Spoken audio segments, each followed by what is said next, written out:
Before this video ends, you will understand the truth hidden behind the number $315 trillion. A truth powerful enough to reshape the next decade, and dangerous enough that the people in charge hope you never look too closely.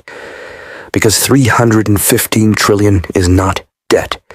It is a fuse already burning, a number bigger than every dollar, euro, yen, and pound in existence.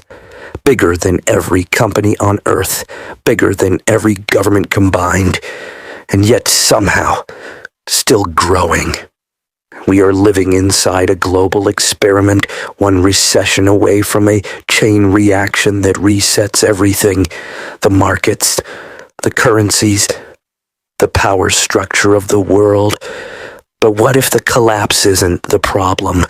What if the real problem is the system that was built to fail from the start? To understand the trap, we go back to the moment humanity crossed the point of no return. 50 years ago, money was simple. It was backed by gold, something real, something finite, something grounded in reality. When that connection was cut, money became limitless, elastic, untethered. Politicians gained the power to print wealth out of thin air. Banks gained the ability to lend without restraint, and debt transformed from a tool into a weapon. A type of weapon that doesn't explode. It erodes, quietly, patiently, mathematically. And that's where the story truly begins. Because the moment money became infinite, debt became the engine of the world. Families borrowed, companies borrowed, governments borrowed, and each time they did, the system grew more fragile. Productivity slowed, wages stagnated.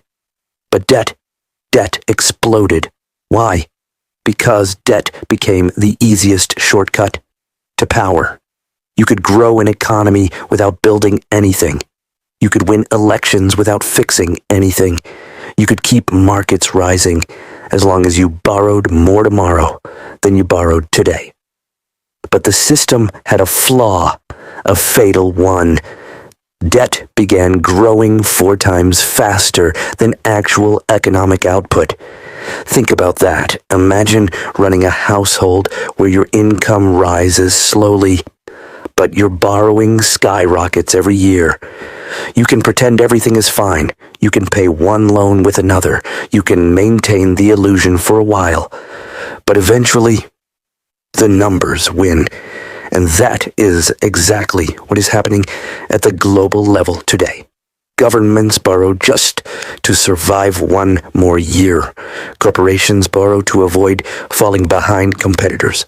Families borrow because prices climb faster than paychecks. Banks borrow to hide old mistakes behind new ones. And then there are the hidden debts.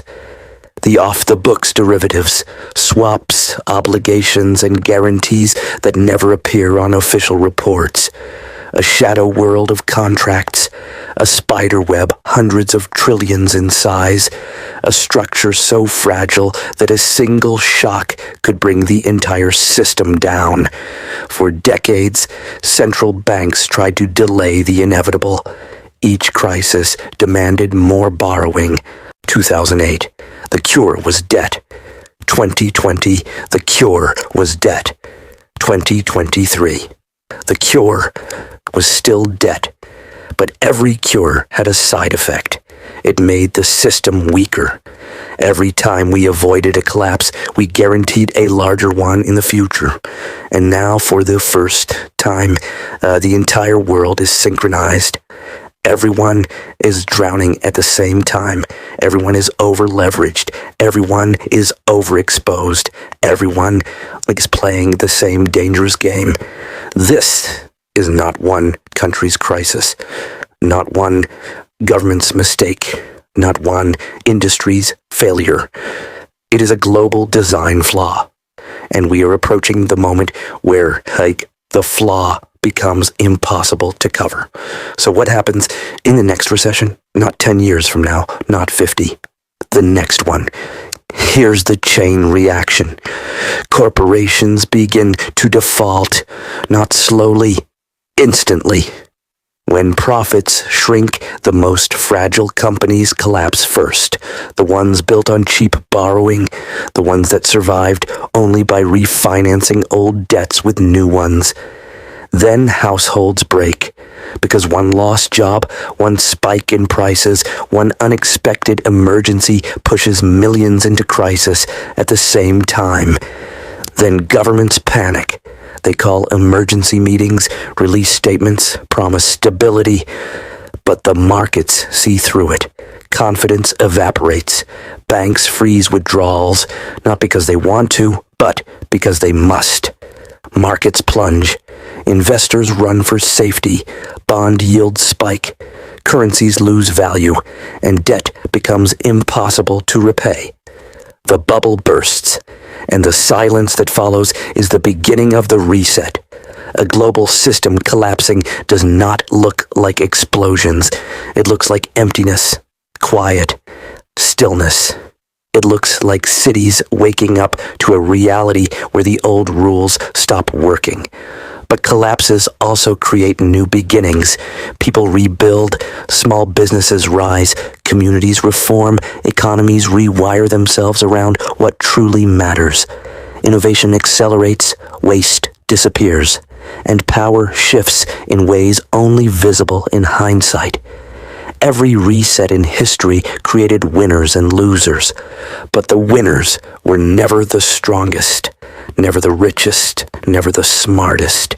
They were the ones who were prepared, not financially, mentally. The Stoics understood this better than anyone. They knew the world could collapse. They knew fortune was unstable. They knew wealth could vanish instantly. And they lived with one principle that shaped every decision. Control what you can, endure what you cannot, outlast what others fear. Systems collapse, currencies fail, empires fade. But character survives every reset. Strengthen your mind, sharpen your skills, detach from illusions, invest in what the world cannot take away, and you become untouchable in a world built on instability. Because fortune is borrowed, but wisdom is owned. You are living through the biggest economic experiment in human history, a dangerous one, a fragile one, a mathematically impossible one, but also an opportunity. You can watch it happen, or you can prepare. Learn. Adapt. Get ahead of the collapse instead of beneath it. The next secret will reveal itself sooner than you think, and when it does, only the people paying attention will be ready for the world that comes after. What if you knew the next secret before anyone else did? Comment your thoughts, and don't forget to subscribe for the next revelation.